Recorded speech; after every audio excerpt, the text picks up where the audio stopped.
typed out a tweet on my laptop that I was going to send out when they came. It was like, "Wamenichukua," but I didn't even have time to send that out. Yeah, so I woke him up.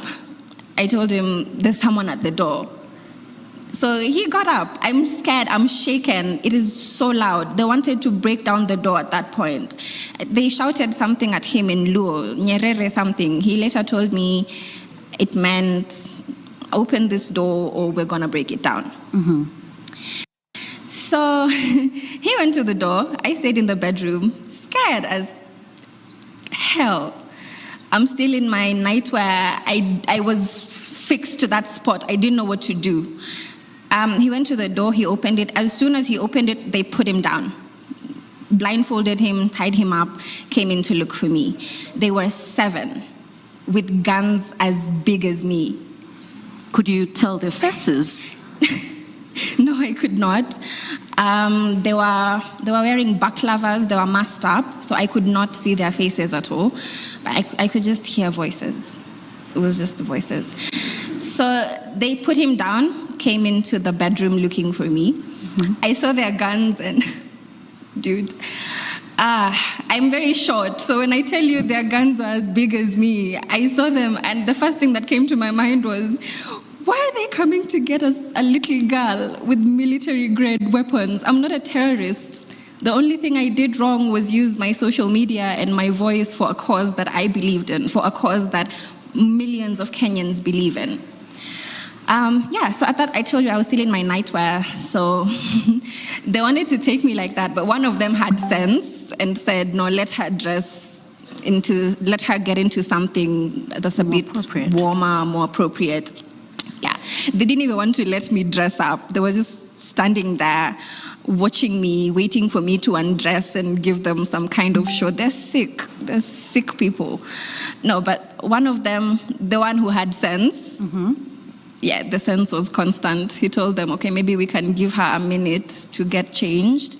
And then, yeah. So I dressed up. I just put a t-shirt and one of my official pants on and this exact jacket and a sweater, and I took one for him as well. I didn't know they were gonna take him. Initially, I thought, okay, they're just gonna come for me and he's gonna get me out.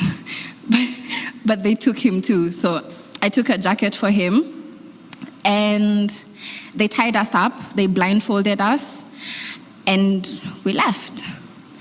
So took us down the stairs. You blindfolded from the house? From the house.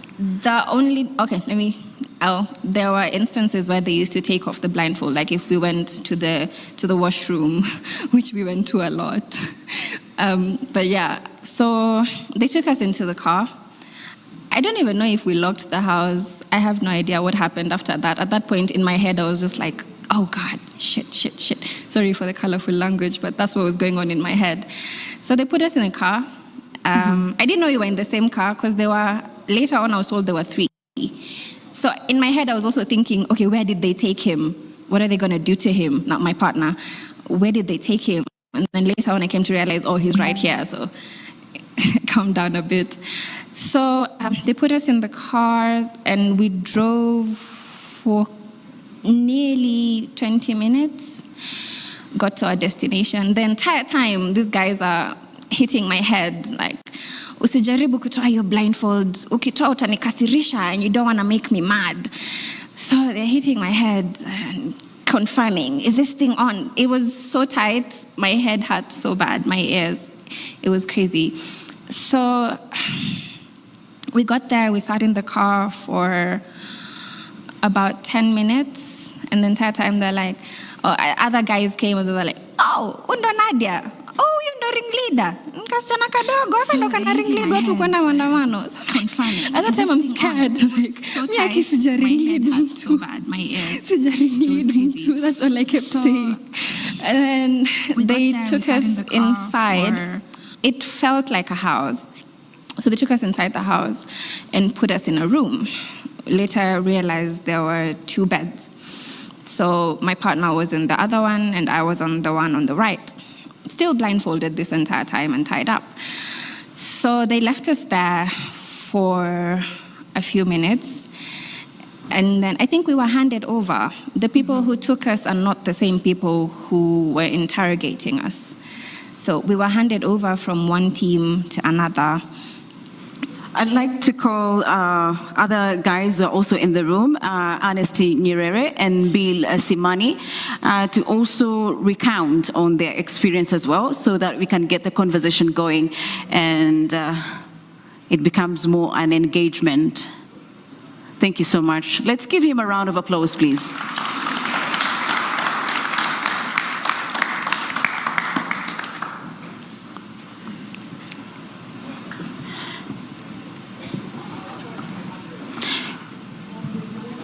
Thank you so much. It's Billy, correct? Yeah, Billy. For coming on stage. Ernest will be joining us shortly. Just briefly recount for us how the experience was for you. Hi, my name is Billy Simani, otherwise known as Crazy Nairobian. Okay, for me, I think, the first guy to be abducted. So for me, it was more of a surprise. We had just come from a successful Thursday maandamano. So on Friday, I was still asleep throughout the day. I just woke up constantly to tweet and go back to sleep. So at 3 p.m., I think it was on 21st June, I had a knock on the door. At first, I thought it was the caretaker, because that's the only person that can knock at my door. So I went to open the door. Wengine upiga simu before akuze. So I was still in my t-shirt and my short. I went to the door, opened it, and I saw it was 4 guys in balaclava. The 5th one was a lady, because she had on a face mask. And the first question they asked me was, Billy? And out of shock, I answered, yes. Na hiyo time yote wameshikilia mlango. So they all rushed in. The first guy ran to the balcony. I think they thought that maybe I would escape. Then the second one went to the bedroom. And then the third one, it was this huge guy. He told me to face the wall. Alafu, they told me to sit down. And the next thing I know, I was being slapped with brand new wrist bracelets, yani pingu nyuma. Alafu, the other guy went from my laptop and my phone. And then they started interrogating me. First, they asked me to open my phone. They wanted me to unlock my phone, but I refused. And then the whole time I was asking, nimefanya nini? Nataka nijue nimefanya nini? And they silenced me with a few rounds of claps, all of them. Oh, wow. And so nika realize this is not usual, because first of all, I was just tweeting normally. I hadn't done anything wrong. And then the other guy went for my t-shirt, the maandamano t-shirt, it was on my chair.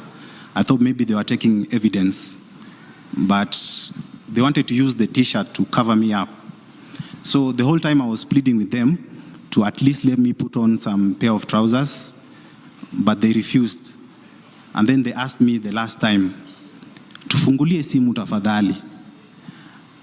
And I told them, mimi mniambie kwanza mnanishikia nini ndio nijue.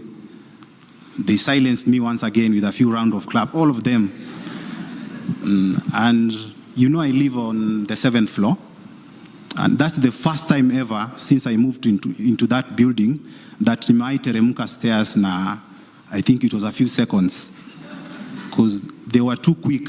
I couldn't see because walikuwa wameni cover up.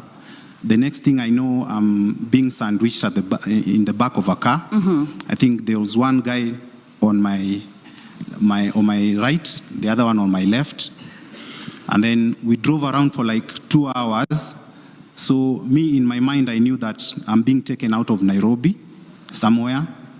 And I knew this was it, because first of all, they didn't introduce themselves. Second of all, I've been blindfolded. So the next thing I knew, story yangu imeisha hivyo. So we drove around for like 2 hours. Then they started whispering. And then one of them was asking for directions from someone on the phone.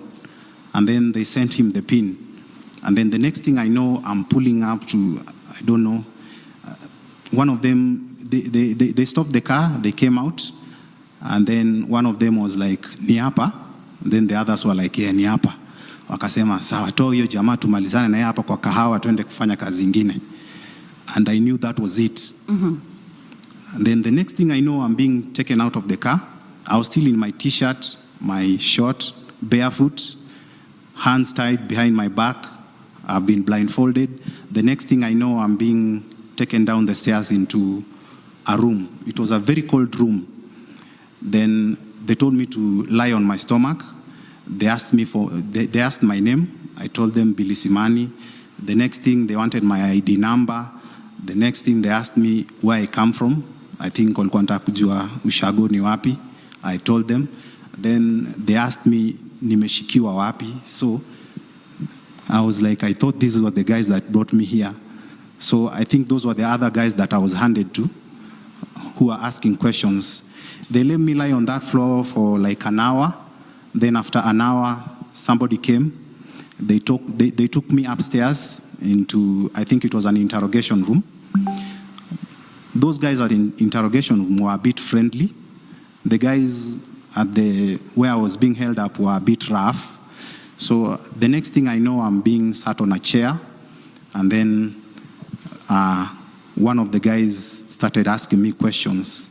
They asked me the usual question, what is your name, your ID number, where do you live, your social media handles. They wanted Facebook, Twitter, Instagram, TikTok. And then the next thing they told me was, we are going to ask you questions and you're going to answer us. If you don't, first of all, this is not a police station, so they might not find you, so you have to cooperate. And I was like, this was it. So they wanted to know who was funding these protests. And I told them, no one, it's just the youth. There are people who are coming up and buying water. Some people are coming up and buying t-shirts. Watu wanajitolea tu. Then they told me, the reason why we have brought you here is because tungeongea nawe kwako, ulikuwa kichwa ngumu. First of all, we need you to unlock that phone. And I was like, mimi nataka nijue nimeshikiwa nini. And they told me once more, I'm the one asking the questions. You're going to open this phone because we want to see something. And then I just decided to open the phone for them. I told them the code. They checked. I think they were looking to see if somebody was funding us, and they didn't find anything. So they took me down to where I was being held. I think it was a downstairs. It was a very cold room. I slept there the whole night. My hands on my back, still in my short and t-shirt, the whole night. So they came for me the next day. That's when they brought in tea. And then they transferred my hands to the front. And then after tea, I was taken back to the interrogation room. And then the guy was friendly enough to ask for a blanket. And then they told me, we wanted you to fast to meditate and think about your questions first. So I think now you are ready to cooperate with us and tell us what we want to know. Perhaps, Billy, during the entire time, paint us that experience that you had that entire time, because you're talking of you being slapped at the back, you being tied up, your hands, having to sleep in a cold room the entire night. Just paint us in a minute how that experience was for you. The whole time I was trying to think, what tweet gave me out? Like, what did I say? Because the only thing I know, I was protesting like the rest of my colleagues. So I was wondering why I was brought here. And the whole entire time, I didn't know why I was brought there. Like, I knew this was the end for me.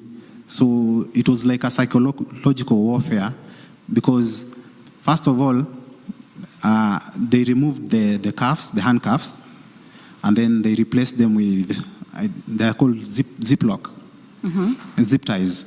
And the more I was struggling, the more they were tightening. So my hands were numb.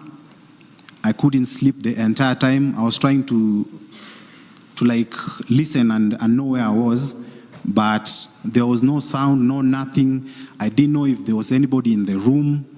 So I wasn't even sure if I was in a police station or what, but I later realized the following day when they transferred the hands to the front, when I had the chance and lifted my blinds, I was in a toilet. I was actually in a toilet, a very small toilet, and that's where I was held the whole night. And then they would occasionally come, and when they came, they announced that they are coming, so I had to face the wall. Then they tightened the blindfolds again. They take me to the interrogation room. I think by that time, people had made enough noise on social media. I was all over, I was in the news, and they were tense at that fast, and they were telling me, your friends think that we have killed you. They are making noise all over. So we are not here to kill you. We are just trying to keep the country at peace. And they told me on Thursday, the day before they arrested me, the protest was so huge, and then goons came in at around, I think, 6, 7, and they started burning a few matatus. They started destroying properties. So in their mind, they thought that maybe we were sponsored by either a politician or someone. So they wanted to know who was this that was sponsoring the protests. And that's when I explained to them that ours is a peaceful protest. That's why we have even printed T-shirts, and we have given out a memo that anybody who is going to appear in the protests, they wakuje kama wamevaa black, so that we identify each other. And then they wanted to know how we were going to ensure that the protest was peaceful. And that's why I told them to go and look at my tweets. We had previously said that everybody should use their smartphone. If you see anybody vandalizing anything, take a picture, post it, so that when they try to pin the distraction on us, we at least have evidence. So they went through my tweets and they saw everything that we are telling people. We had even posted how people are supposed to conduct themselves during the peaceful protest. And I think that was what helped me to be alive right now. Thank you so much, Billy. Ernest, karibu sana to the podium. Just give us a brief introduction of who you are and your participation in the protest and how it impacted you. All right. I'm Ernest Nyerere. I'm a patriot. A lover of our country, and I work with the President of the Law Society of Kenya. My involvement in the protest was largely piecemeal because I take the work that we do with the President very seriously, and it means that you have to understand the delicate balance of sharing your views and how it can affect the responsibility, the greater responsibility that lays on the shoulder of the person that you work with. So as a principal, I try to manage how vocally I share my views. So of course I have very strong views and I have my own opinions of how things should work, but I understand that extrapolations are a norm in our society. So to avoid such extrapolations, I keep my role as professional as possible, and my involvement in the protest was in supporting the work that the Council of the Law Society of Kenya was doing, and of course under the leadership of the President. So I wouldn't say I was the #1 agitator, but I supported it in a more strategic capacity in the role that I hold. Thank you so much, Ernest. I'd like to come back to Nadia. What is your perception about civic engagement now that you have experienced police brutality, and according to you, you're protesting, it's your right? What is your perception about civic engagement after the entire police brutality? Thank you. I believe so far we're doing well with regards educating ourselves and educating members of the society on how we can keep the people who are in these positions of power accountable and keeping the systems in check and whatnot. So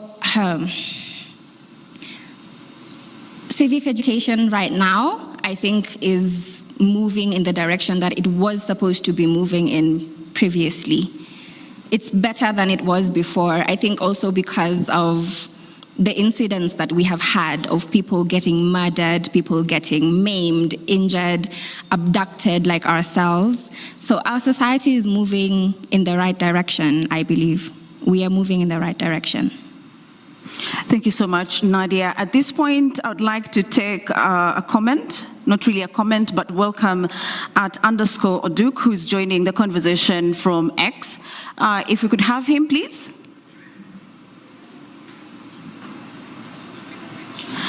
Okay, so we're getting him through. So at this point in time, we're just opening the floor for Q&A. So if you have any questions, kindly jot it down and the person to whom you want the question directed to. So I'd like to ask Billy, perhaps, how do you think the victims of police brutality can get support, having gone through yourself police brutality? I think most of us need like a psychological evaluation, because the moment I was released, the first thing was to switch off my phone, because I'm still paranoid at how they located me, how they even knew my house, my door. Like up to now, my phone is still off. I'm using a different line. And I haven't been staying at one place. I've been staying at different people's places because I'm still afraid, because I think that they might come back for me. So if you know anybody that has been through what we have been through, the best you can do is be there for them, support them, talk to them, because I don't think any of them want to be alone at this time. To you, Ernest, roping you back to the conversation from a law perspective, how do you think the demonstrations should be handled from the law perspective with those that are enforcing the law, that is the police, of course? Well, of course, we have to understand that a democratic society is the number one sort of dream that our constitution envisions. And that is why we have very elaborate structures, institutions, and provisions on ensuring that the people can engage in a democratic manner and ascertain a democratic and fair and equal society. Now, we've all had the conversations that have been there about Article 37 and all the relevant constitutional provisions under the Bill of Rights with respect to participation of the people, how the people are supposed to engage. And the reality is the people of Kenya have come to an awakening that, hey, these are our rights. We gave them to ourselves. And it is upon ourselves to enjoy them. And this realization is simply because the people that have been entrusted with ascertaining the protections of these rights have failed. You look at the duty of the police under Article 244, they have to uphold constitutional standards of human rights. But is that what they do? You know, when baddies are walking with water bottles and their iPhones and simply trying to talk about what their rights are, and you tear gas them, it's very unfortunate, you know. Advocates trying to uphold the right to fair trial, going to police stations to represent people who, mind you, have been unlawfully arrested.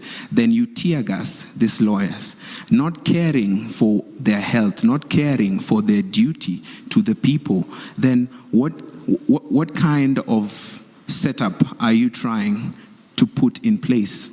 We find ourselves in a situation where we stand at the risk of those in positions of power choosing when to suspend the Constitution and choosing when to adhere to it when it suits them.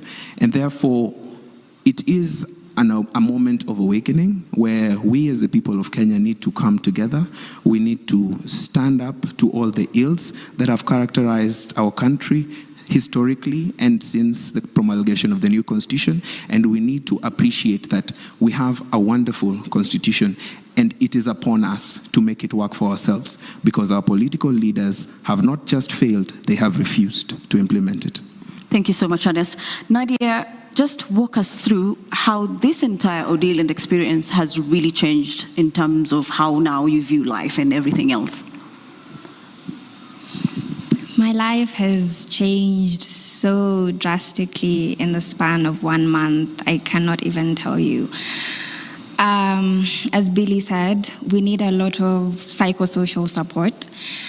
The anxiety, constantly having to look over your shoulder, constantly being scared that people are out to get you. I also haven't stayed in my house for more than 2 days at a go since this thing started. This jumping from relative to relative, friend to friend. I stayed with my partner also for some time. So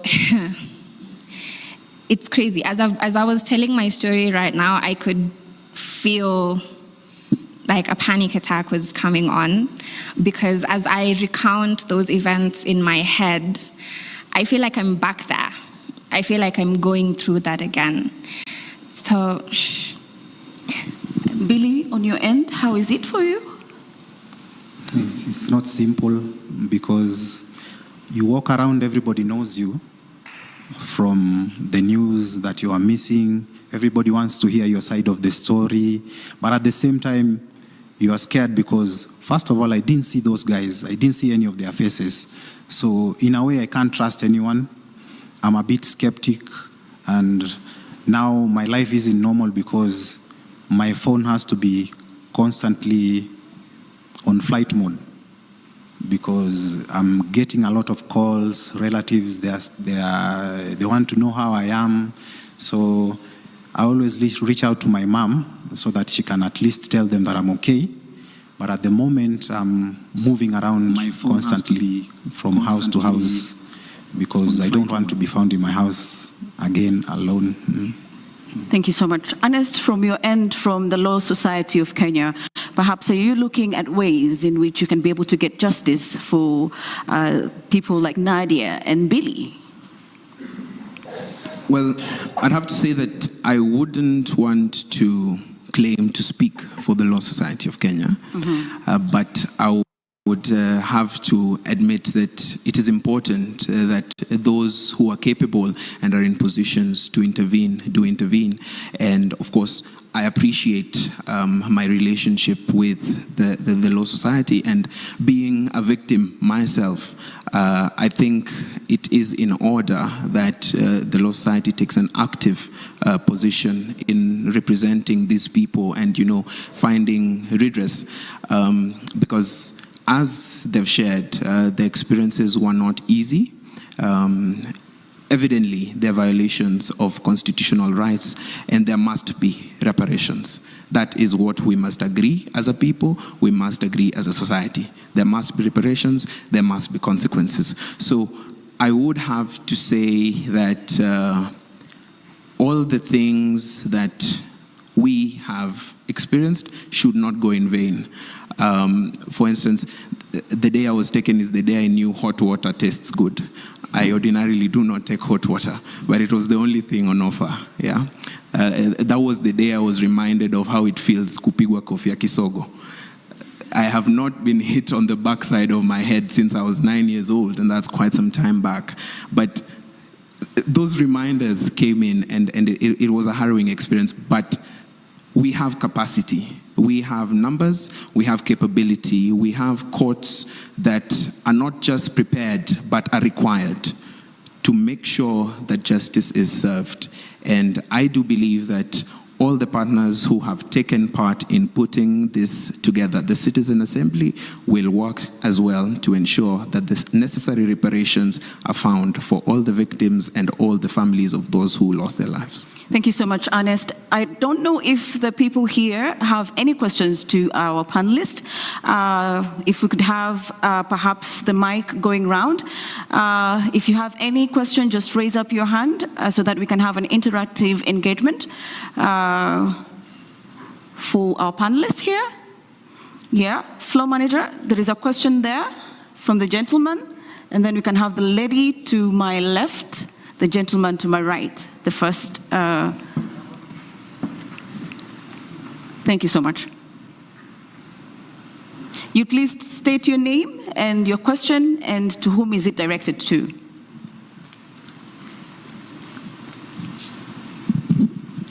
Comrades Power. I don't have a question, I just would like to do something. Can I ask the three of you to stand up and turn around and face that side? I am used to giving instructions. I was in a school in a minute. Please stand up. Come as close to the edge without falling. Okay. Just look there, don't look back. Just be present. The rest of you stand up.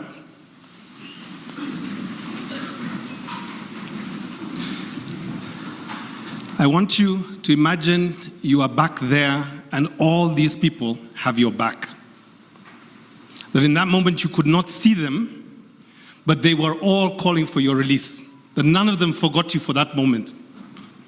And in that sense, be present to the fact that when we take a stand as human rights activists, we are never alone. There are 56 million people who are slowly beginning to find capacity to protect you. I'm not sure if this is a question, but we have your back. Thank you so much.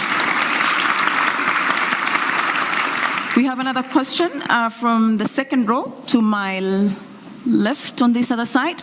The lady in green, I presume. Thank you so much.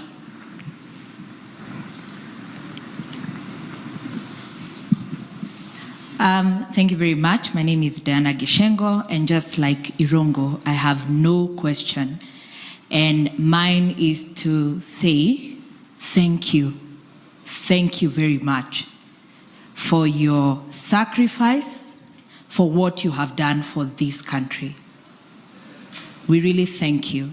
Nadia, erase from your mind, you did nothing wrong. You did nothing wrong in all the posts you did and what you did on the street. We celebrate you, we honor you. I think in addition to having their back, can we all pledge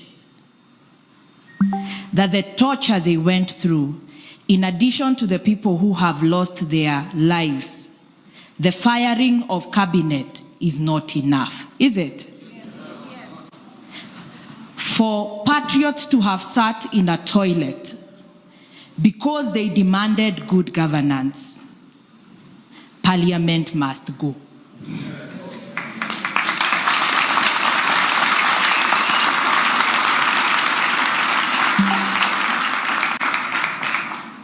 For all the wrong investments in military guns to silence us, we need a new budget.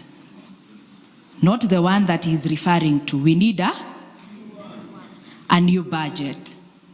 And finally, if the president could not apologize for this, he said they were fake. Look at these people. They are here, we can see them. Does he deserve to be our president? Ruto must? Thank you.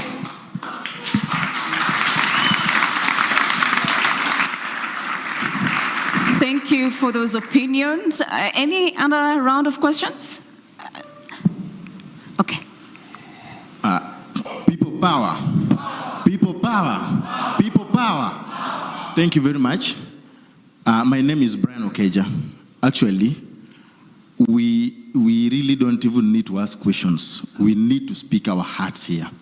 What we are dealing with in this country is a kleptomaniac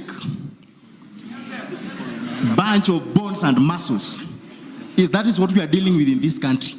We are dealing with a government that has a massive disdain for rule of law. I can tell you there are just a few of us, but so many people suffered. Myself, I was hit by a canister. I lost balance. I almost broke my knee. I was clobbered on the back by a rungu. I was washed with that pink water.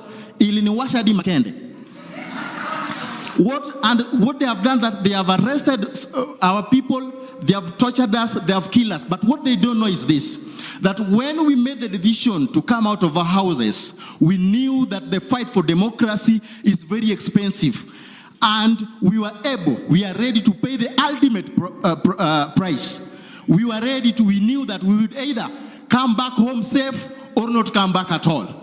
But that will not deter us from anything. We will continue. They can kill us, but they cannot kill this movement. They can torture us, but they cannot kill this liberation. They can kill us. The worst thing that they can ever do to us is to kill this bunch of bones and muscles. This is a body, but they can never touch our soul. We will die and we will reincarnate. We will come back and be born in this same country. We are not going to accept any nonsense. And what we are saying is this, that as the youth of this nation, as the Gen Zs, our allegiance, our obeisance, our loyalty and fidelity is to the flag of this nation, is to the flag of Kenya, and to no one else and to nothing else. People power. Say with me, I am a revolutionary. I am a revolutionary. I am a revolutionary. Thank you. Thank you so much for your comments. Before we continue, I'd like to invite Rocha Madza, who is the student president, to just give his comments. The mic is there, please, if you could.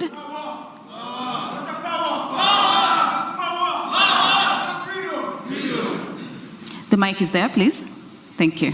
Comrades power, comrades power, comrades Tibi, comrades Ria, comrades Ria. I'd first like to take this chance to thank the organizers for this event, and I'm very honored.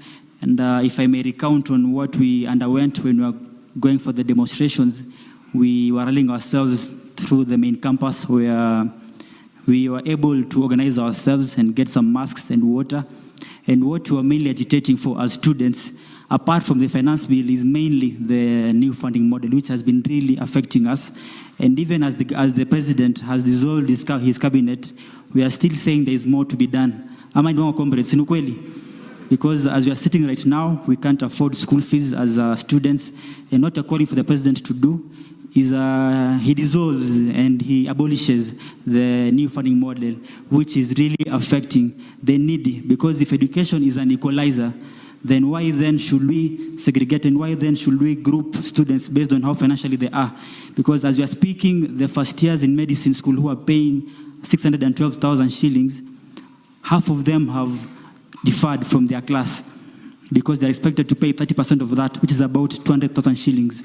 So where I come from Kwale, that is in Zombo. My parents, maybe they sell mangoes to earn a living, so they really can't afford these school fees, and we are killing their dreams. So as we are here, let us also agitate for that in the X and other avenues, that we still need change, and this is the right time. And I'd urge all of us, let's not kill the movement, because the country is still in shambles, and we can't say we have won yet. Much has to be done, and mine is to urge all the comrades that we'll do this until we get to where we are, because this is our nation, and we must fight for our justice. And for all those who are affected, we have been praying for you, and I'm sure everything will be well. And for all those few remarks, let me thank you for organizing the event. Have a lovely day. Na safari ni ya Ikulu. Na we reject the new funding model. Comrades power. Comrades power. We want free education because it's a basic need for all of us. Amani wongo. Yes, so thank you, nambarikiwa sana. Thank you so much, Rocha, for those comments. Please reserve your comments and your questions. Of course, the engagement and discussions are still ongoing. At this point, I'd like to begin with Nadia. What are your closing remarks? And perhaps the leaders that are watching you today, what is your message to them? We owe it to ourselves and to our fallen comrades to see this thing through to the end. This movement is not about one person, it is not about two people, it is about all of us collectively. We need systems that work. We need a country that works for all of us, not just a select few. So, yeah, they can maim us, they can injure us, they can murder us, but they cannot stop this movement. Billy, on your end, your closing remarks to those that are watching, what are you telling them, especially the policymakers, those that are in charge? Okay, first of all, I would like to thank everyone for all the noises that you made while you were abducted. So, and all I can say is that together we are powerful.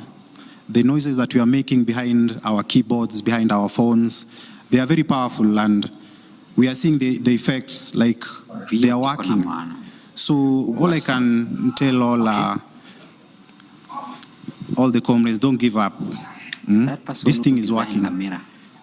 That's all I can.